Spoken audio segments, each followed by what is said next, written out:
Okay, thank you very much. Thank you all for being here. So let's start with adversarial attacks for machine learning, especially deep learning. And what are those adversarial attacks? If you have worked on deep learning, you have faced this issue of adversarial attacks. Who here works with deep learning? So I can have an idea. And who knows about adversarial attacks? Okay, so I have more people who knows about adversarial attacks than people who work on deep learning. That's how famous adversarial attacks are. So, the idea of adversarial attacks is that you have a model, you make a change on the input of the model, you make a very small change, but it's a purposeful change, it's not a random change, and then the model crashes. It gives a nonsense answer. To give an example, this is an example of an adversarial attack. I have an innocent input, and if I use my model to predict or to label this image, the model succeeds. It will say, okay, this is a very easy image to label. It's a banana. And then I essentially add nothing to the input. As you see, this is the attack. This is the image of the attack. It's very small fluctuations that I added to the image. The result is essentially, to the naked eye, is essentially identical. And then I ask again the model to classify the image, and the model says, okay, this is a mushroom.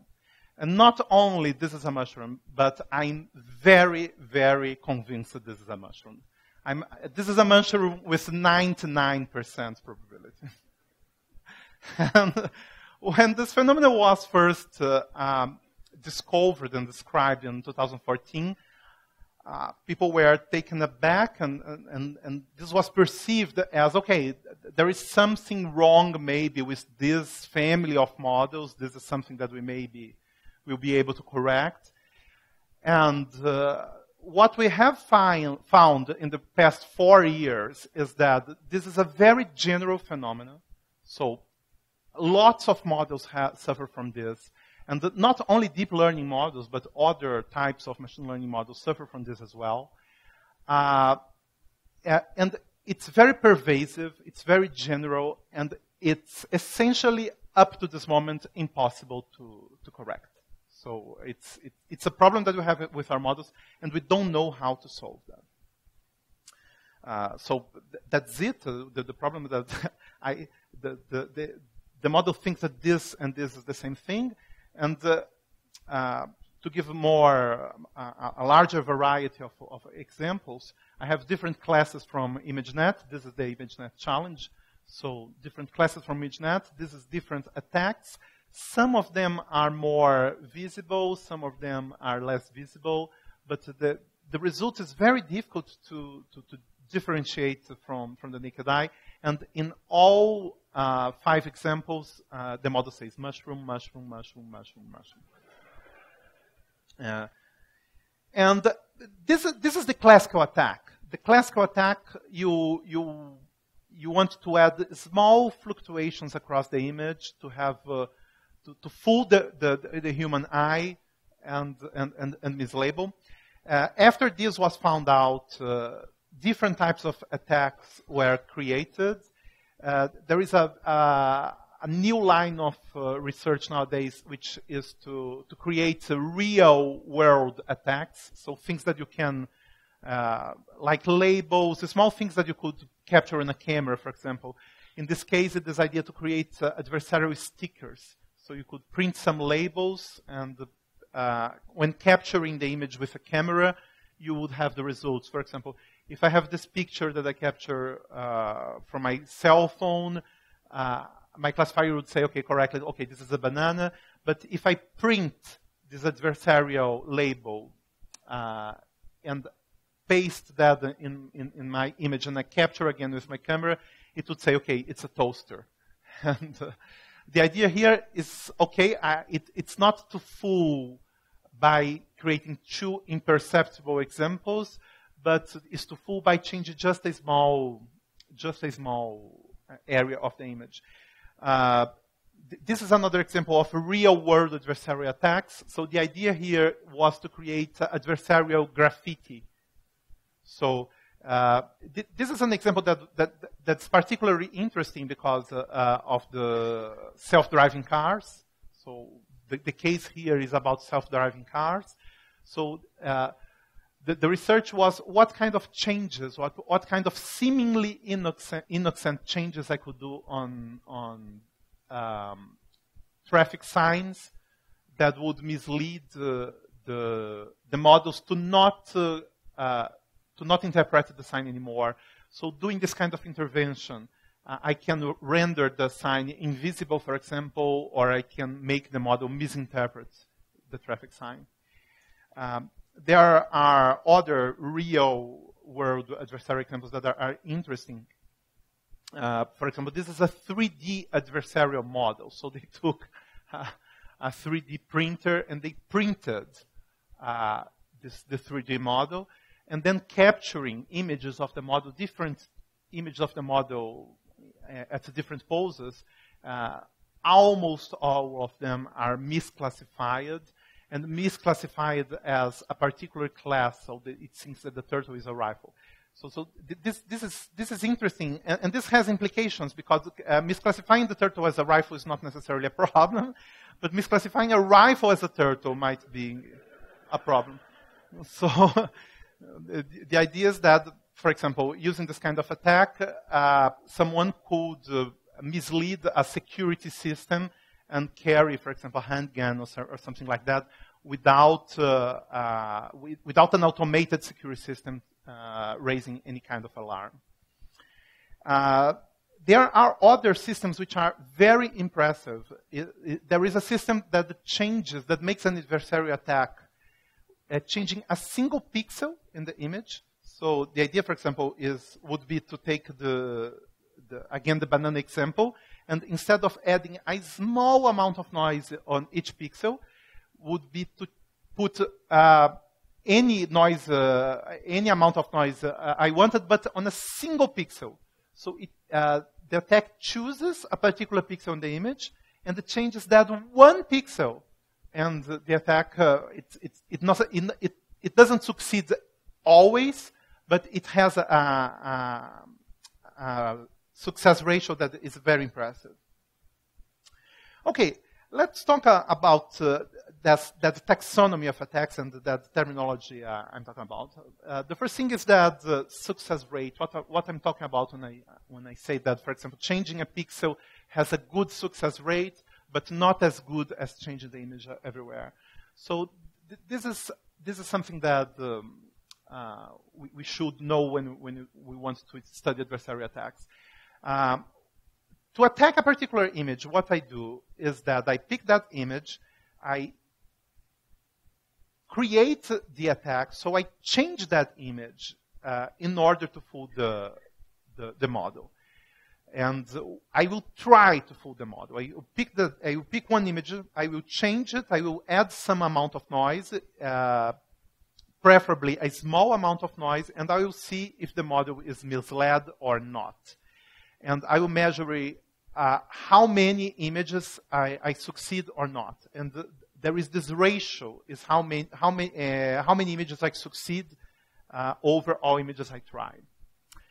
Other terminology interesting, black box, white box, and gray box attacks. In black box attacks, I must know exactly which model I am attacking. For example, I am attacking AlexNet with those weights trained on exactly that way. I need to have the trained model to make my optimization to create the attack. What is very impressive is the white box attack, in which I don't have to know anything about the target model. I make very general assumptions about the target model, and I do my attack.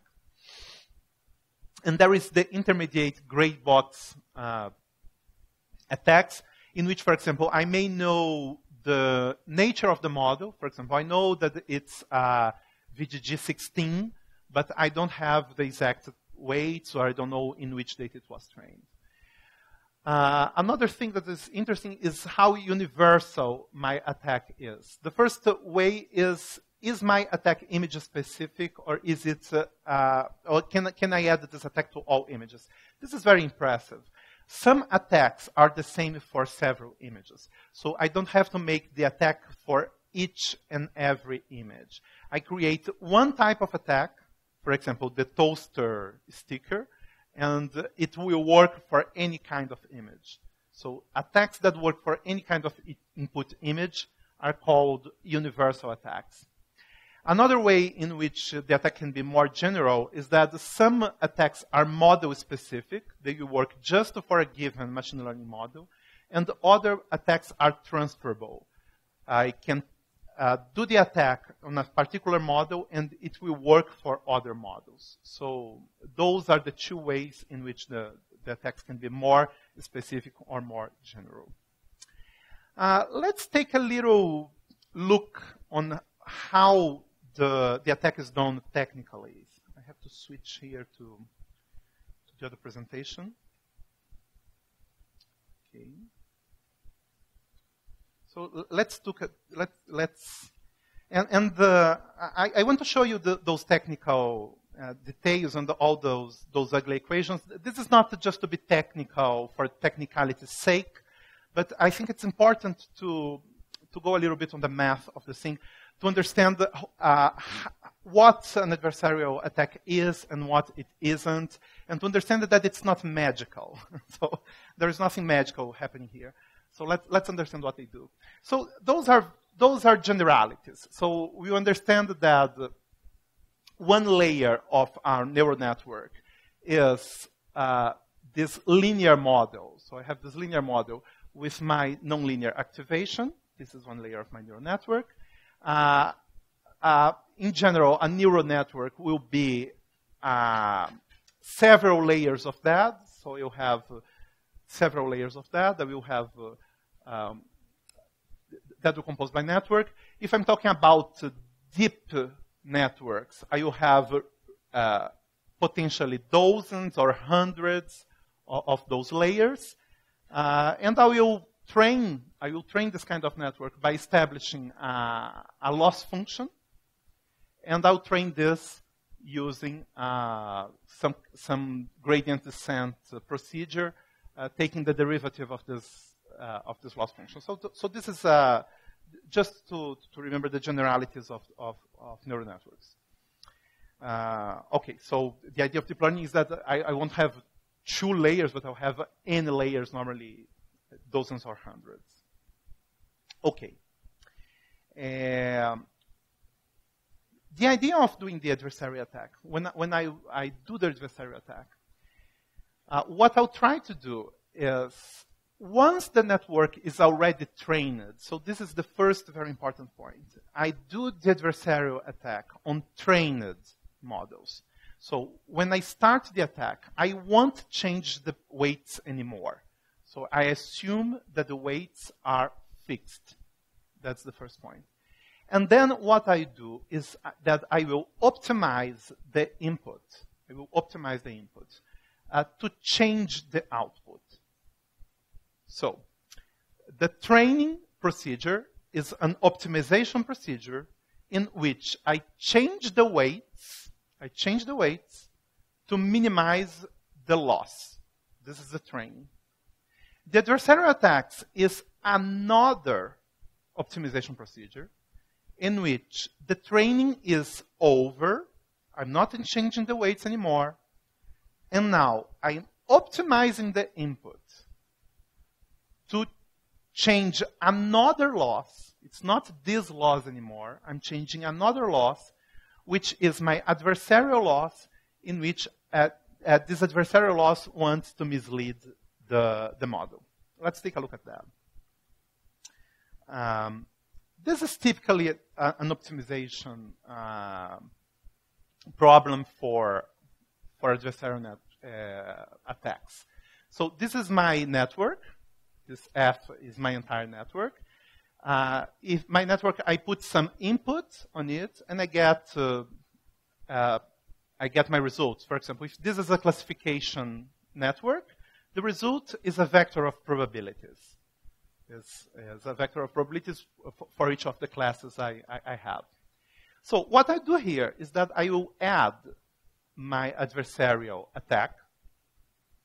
And what I try to do is that I will try to minimize some norm over the attack, because I want the attack to be as little as possible. I want it to be as imperceptible as possible. But I want to have an attack that is enough. It must be small, but it must be enough in order to change the most probable class. So I must change the output probabilities in order for the right class that is represented here by PC, it must not, in the output of the adversarial attack, it must not be the right class anymore. So this is an example on how I can formalize, for example, the optimization involved in the adversarial attack. And now the optimization problem that I'm solving is this one.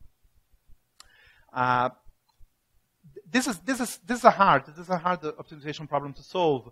So I can decide, for example, to solve an easier one. This is an easier one. Instead of optimizing this one, I will minimize this one, in which I have an adversarial output that I'm trying to achieve. And I want my output to be close to the adversarial output that I want to achieve in some criteria, for example, entropy or cross-entropy, something like that. And I want again to have a small norm for the input noise using some norm. Here I'm using the Euclidean norm. Most often, we will put some restriction on what kind of interval the attack can do. For example, if my images are restricted between 0 and 1, or between 0 and 255, I want to preserve these bounds. I consider that I cannot give a negative pixel or a pixel that is over the interval, because that would make easier for the attack to work. For example, if this problem, if I use this kind of model for the attack, I will use some kind of constrained optimization to solve the problem.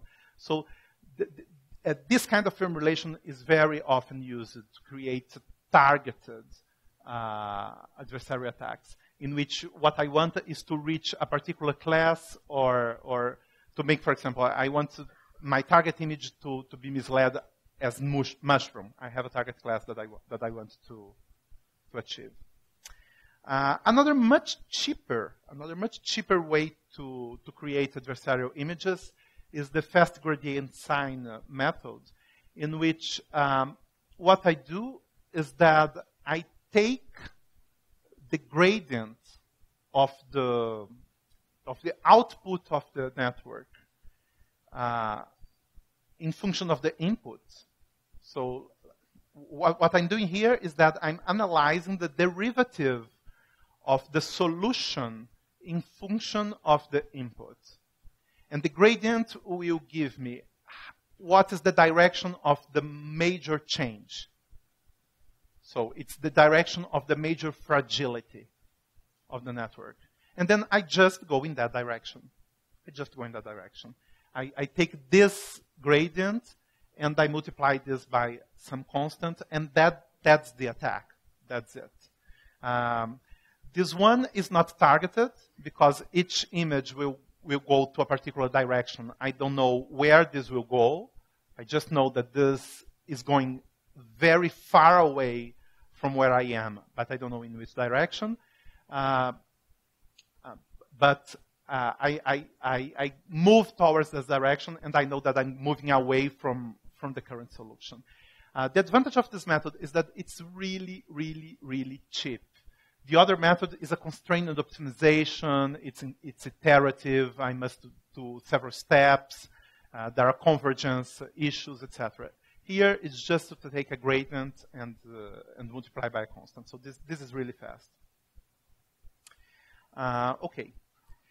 On the remainder of the presentation, let me take care with the time so I don't go in too much detail.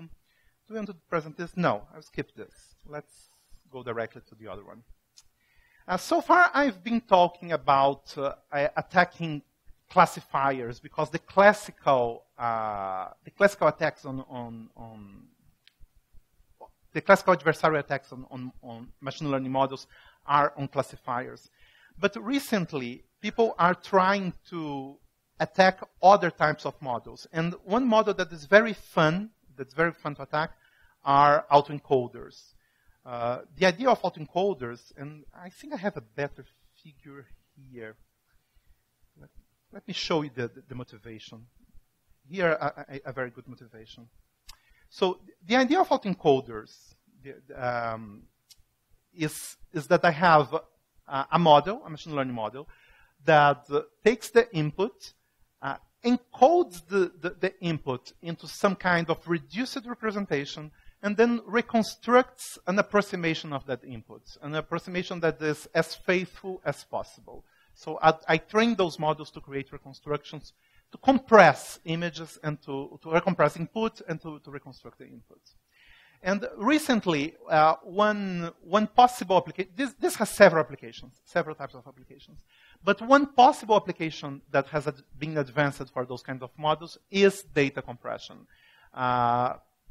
This is not used for data compression yet, but this has the potential for application-specific images, for example, to have much better compression rates than JPEG and other types of algorithms that are not learned. The interest in studying attacks on this kind of model is this kind of scenario. So I can, for example, convince someone to agree on a certain document, and the person looks at the document and say, okay, it's okay. I agree to sign this and to send this to the bank. But when the document arrives at the bank, it's a very different document that arrives at the bank. So this kind of attack can be potentially very, very serious. And this has motivated the idea of attacking not only classifiers, but attacking autoencoders. And the idea here is to make as little as possible changes in the input that make the decoder to reconstruct a completely different model. What we have found, this is a recent article that we have proposed. This is on arXiv. But what we have found is that attacking autoencoders is much harder, fortunately. Attacking autoencoders is much harder than attacking classifiers. In classifiers, it's possible to build examples in which the attack is essentially invisible. The attack is essentially invisible. And the model outputs the wrong class with high confidence. This does not seem to be the case for autoencoders. For autoencoders, you have either to make harsher attacks, which are no longer invisible, either you don't get good reconstructions of the target. Still, you have situations in which if the attack is not invisible, I cannot say that the attack here is invisible. On the other hand, the reconstruction is really catastrophic. You see, what I expected to see here was this. This is the original reconstruction. And what I get is something that is completely different from this input. So this pair, those pairs, this and this, this and this, this and this, this and this, show that it's possible to mislead the autoencoder in reconstruction something that is completely different. So I will finish this presentation by recommending this recent survey there is this recent survey on the subject. This is a fairly recent paper that introduces the terminology that I have told you, and makes a very good work in listing the papers that started the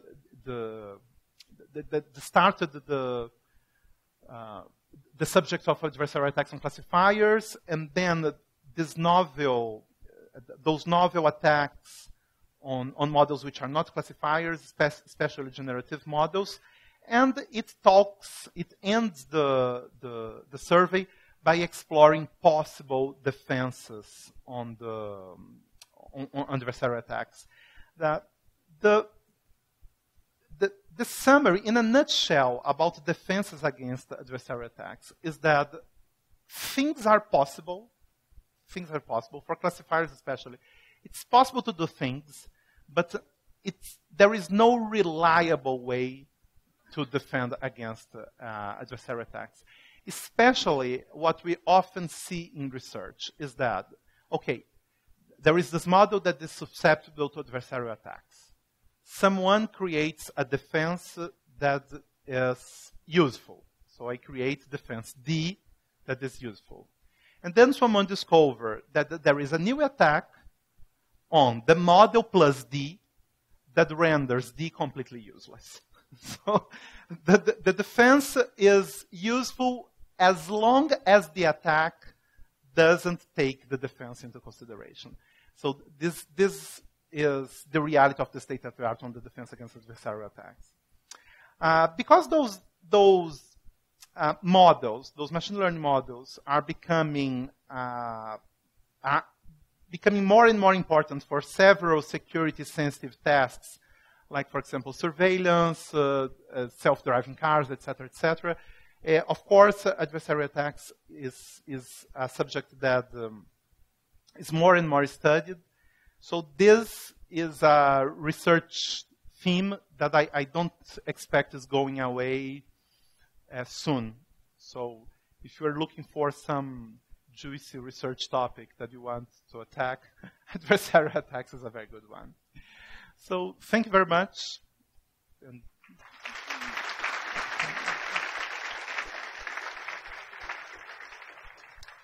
I don't know if we are present for time, if you have time for some questions. Yeah, I think we have time for some questions. So,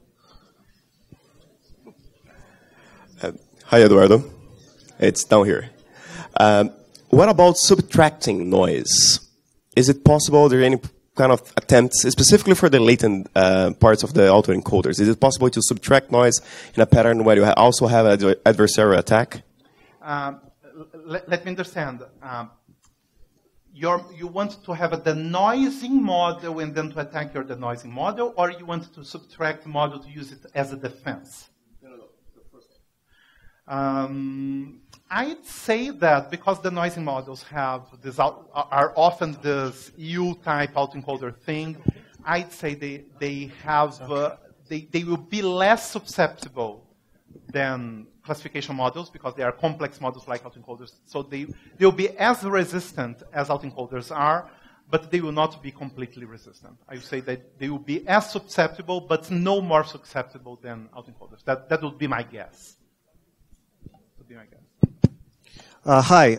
So one of the things that I thought was interesting was that this computing an attack, this minimization that you go through, you start with a known point in class A, and you try to find an adjacent point that goes to class B, right? Mm-hmm. So if you took pairs from class A and then class B, and then right before in class A, you have these two pairs, you can build a decision surface on that, and you can build a whole classifier, something as simple as an SVM, that could run without a bazillion matrix multiplications like you have with deep learning. I don't know. I don't quite get it, but your idea would be to, because one thing that exists, one thing that is a fact, is that people sometimes feedback adversarial attacks, adversarial examples on deep learning models, and to retrain the deep learning models on the adversarial, retrain the deep learning models, and this has a regularization effect. Okay. That improves the models. But using the adversarial attacks to create a completely new classifier, for example, an SVM classifier, that is something that I've never heard. Well, just the idea that you could find the decision surface in the input space. I have no idea. I thought of it 2 adversarial minutes ago. examples to enhance deep learning models. It's a well-known and useful research line. There are several papers on that. But trying to use adversarial examples to create completely new models based on the surface is something that I've never known. Okay. One word of warning that I would say is that those surfaces of decision are in extremely high-dimensional spaces. And high-dimensional spaces are really not intuitive. So we have to be careful in trying to think about cubes and spheres and polygons, because high-dimensional spaces, they betray us. Hi, thanks for the talk. About the optimization problem for the classification algorithm, how can you guarantee the existence of the noise that will trick the algorithm? I can't always. I really can't always. What often, there are several ways to do the optimization. It's a non-convex optimization because the surface of decision of deep learning is very non-convex. So I don't have any guarantees whatsoever.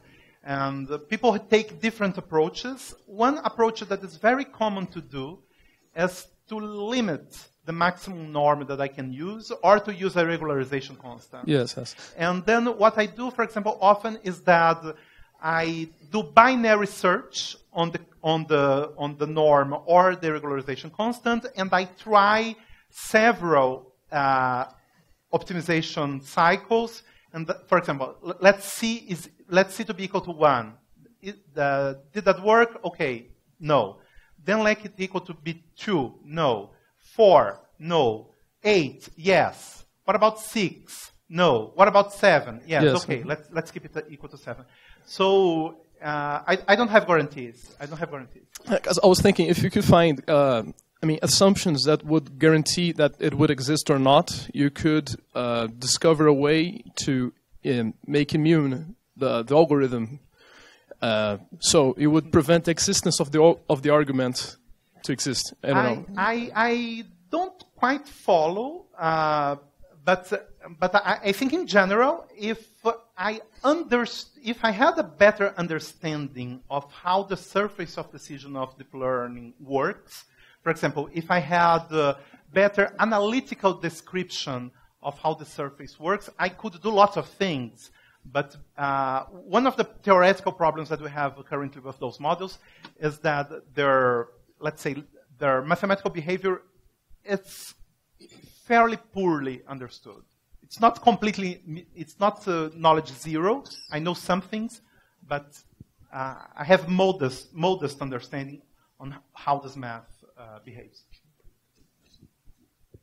Hi, I'm interested in under what conditions of the threat model an attacker can assume that he could work on. Because I assume that for you to be able to effectively solve an optimization problem, you'd need to be able to maybe have access to the weights, which is kind of hard to do if you're, say, pushing an attack against Tesla, a real-world attack against Tesla, or at least be able to effectively iterate your attempts to break the neural network and make it produce nonsensical output.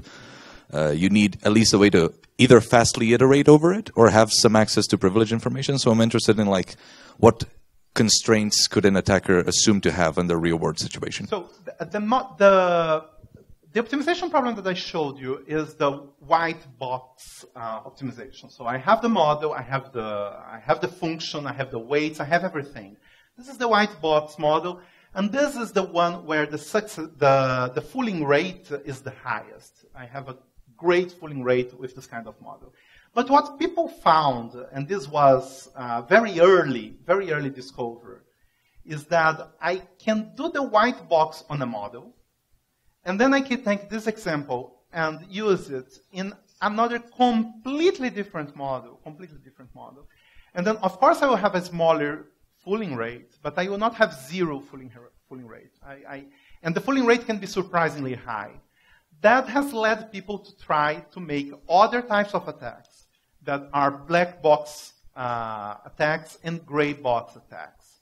And those can potentially use different optimization targets or loss functions or constraints, which are, of course, more complicated because I have to make less assumptions. What is frightening is how successful those black box attacks can be. They are not as successful as the white box attacks are, but they are frighteningly successful. Okay, let's thank Professor Eduardo again.